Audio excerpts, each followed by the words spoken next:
as if they don't like each other much, and there's only one thing that comes between them. Yes, a line that passes right through each of them. It's called the transversal, and it has several angle properties, just like these. Vertically opposite angles are equal, corresponding angles are equal, alternate interior angles are equal, co-interior angles equal 180. Vertically opposite angles are equal, corresponding angles are equal, alternate interior angles are equal, co-interior angles equal 180.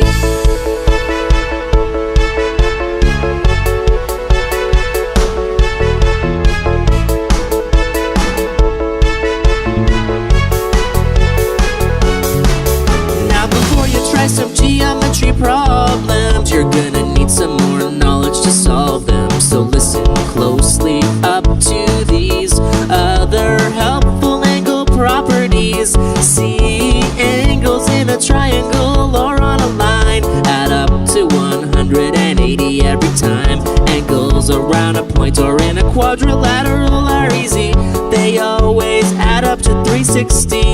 Vertically opposite angles are equal, corresponding angles are equal, alternate interior angles are equal, co-interior angles equal 180. Vertically opposite angles are equal, corresponding angles are equal, alternate interior angles are equal, co-interior angles equal 180.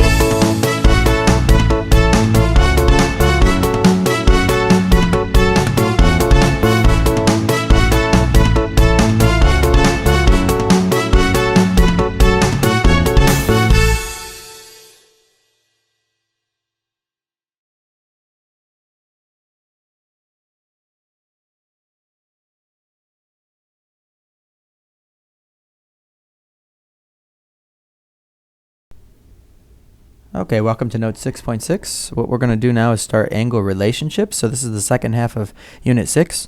And what we need to first of all do is look at the idea that these two lines here, you'll notice in this diagram, these lines here are what we call parallel lines. They never intersect.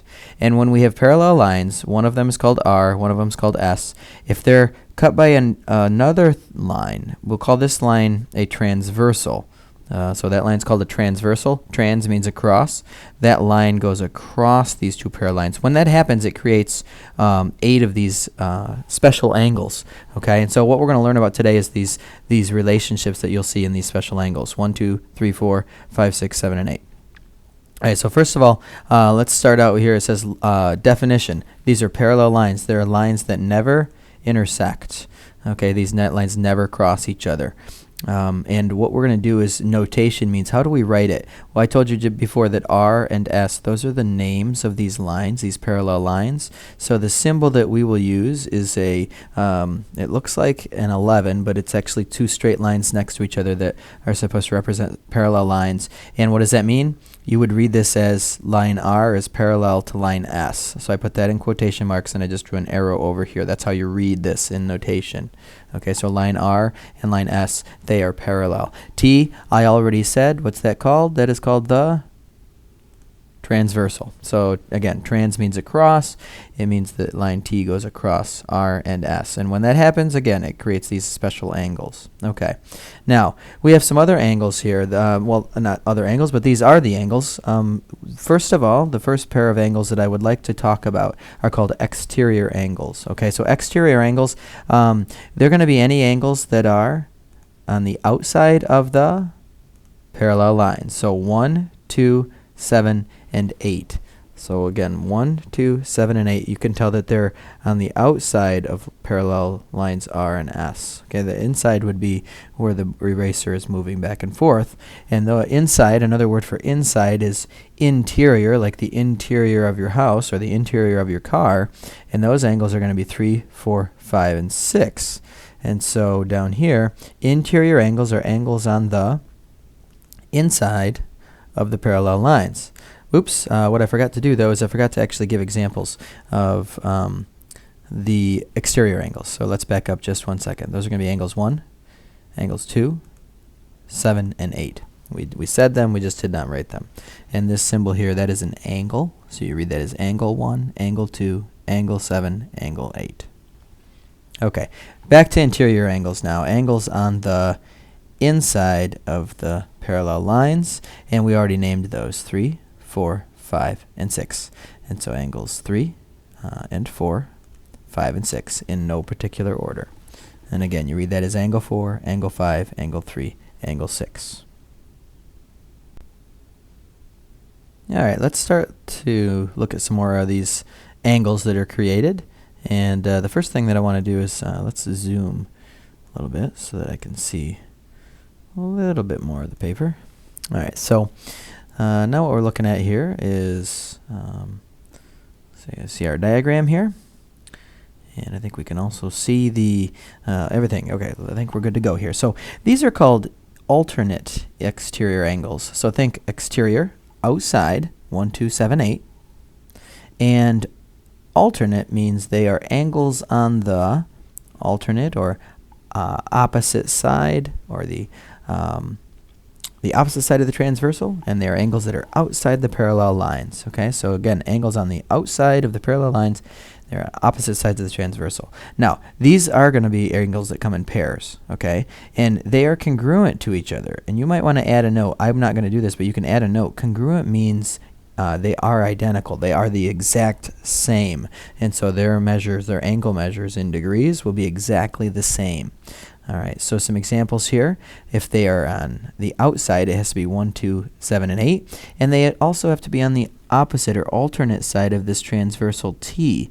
So there is only one option. If I choose 1, it has to be 7, because 8 is not on the alternate side of the transversal as 1. So 1 and then 7. 7 is the only outside angle that is opposite or alternate from 1. And so we could say 1 and 7, and then we could also say then 2, its outside and opposite angle is 8. So what we'll say is angle 2 is congruent to, that is an equal sign, with we call it a tilde. Angle 2 is congruent to angle 8, and then also angle 1 is congruent to angle 7. Those are what we call alternate exterior angles. Okay? So now let's look at the next page. Looks like we're on page 14 of the notes. And we're going to move on to another pair of congruent angles, angles that are exactly the same. But these are alternate interior angles, exactly like we just talked about, except for the idea here is that these angles are going to be inside the parallels R and S, not outside. Alternate, they will still be on opposite sides of the transversal. All right, so first of all, what we said is these are congruent, exactly the same, and they come in pairs. Okay, so if I decide on angle 4, I am locked in. There's only one option that will pair up with angle 4, and again, if I pair angle 3, if I pick angle 3, there's only one option that will pair with angle 3. So these are angles that are, like I just said, inside the parallel lines, and they are on opposite sides of the transversal. Okay, so if I were to pick angle 4, it's inside. Okay, its angle that will be opposite or alternate of the transversal is 6. Okay, likewise, if I pick 3, there's only one option that is inside that is on the opposites of the transversal, and that is 5. So we would say angle 4 is congruent to angle 6. We could also say the other option is angle 3 is congruent to angle 5. So those are my alternate interior angles. And again, whatever measure we come up with for angle 4, angle 6 is going to be the exact same measure in degrees. Same with 3 and 5, and they even look the same. Okay. Now, next, what we're going to look at is corresponding angles. Corresponding is a kind of a hard word to think about here. What we're going to use as a definition here is that they're going to be in the exact same place. Okay, and so what we're going to look at here is we're going to say again, they are congruent. They're exactly the same. They come in pairs. All right, and we're going to say that these are angles that are in the same spot when the parallel lines are placed on top of each other. Okay, so if I were to think about angles 5, 6, 7, and 8. If this whole line S, if I were to slide that line right up top of here, angle 6 would overlap angle 2. Angle 3, it would overlap angle 7. Okay. Angle 1, it would slide up and, angle 5 would slide up and overlap angle 1.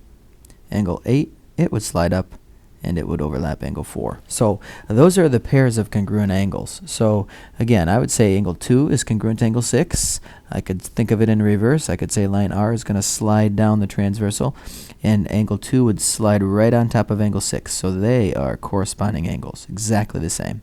I could say another option is 1 is congruent to 5 because they are corresponding. 1 would slide right down over top of 5 and take its place. They are exactly the same. I could say that 3 is congruent to 7 right here. 3 would slide right down over top of 7. Okay, they're corresponding. And I could say that 4 is congruent to angle 8. 4 would slide right down on top of 8. And those are what we call corresponding angles. Okay, they're in the same location on different parallel lines. Okay, and then our last pair of angles, again, they're congruent. They're exactly the same, and they're going to come in pairs. And what these are going to be is angles that are across or diagonal from each other. Okay, so if I were to pick, let's say, angle 1, the angle that is across or diagonal from 1 is 3. Right? 2 is across from 4. Now you'll notice 1 and 3, they don't share a side. Okay, all they do is they touch right at the what we call vertex, or the corner of the angle. So 1 and 3, 2 and 4. Okay, so what do we have here? 1 is congruent to 3. Angle 2 is congruent to angle 4. And we also have two more pair down here. We have angle 5 is congruent to angle 7. They're vertical. And angle 6 is congruent to angle 8. Right across from each other, they're vertical. So angle 5 is congruent to angle 7 right here. And angle 6 is congruent to angle 8. All right, so what you'd notice back here is I do have a little asterisk here, and it says angles that are congruent to each other. We've been using that word all along, and what we're going to say here is, like we have been saying, they are the same. Okay, and you could look back here in the notes, and you'll see little asterisks there. Okay, now the double asterisk here, it says angles on parallel lines that are not congruent are supplementary. Angles on parallel lines that are not congruent. Let's see, angles on, let's see, line S. Let's see. Well, let's see, line S and R, those are parallel lines, not congruent. Well, 6 is congruent to 2, right? But 6 is not congruent to 3.